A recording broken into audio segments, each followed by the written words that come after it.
सिंध जी समूरी तारीख़ सिंध वतन जी आज़ादी मज़ाहमत ऐं वेढ़ान सां भरी पई आहे। जेसीना ॾाहिर ऐं सुमरा दौर जे दोदे सुमरे खां पोइ सिंध जी आज़ादी ऐं उन जे दंगनि जी हिफ़ाज़त लाइ विढ़ंदड़ शहीद दुलह दरिया ख़ान।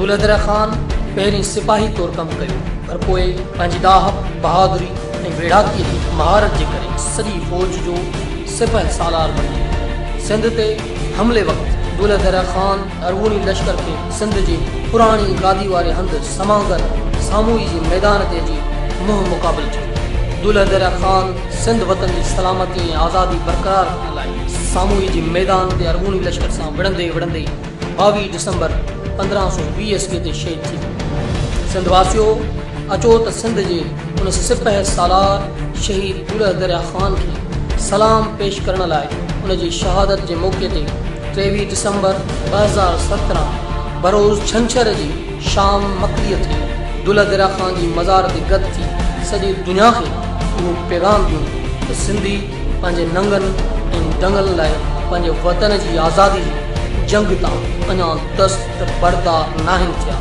12 सिंध सुजागी फोरम।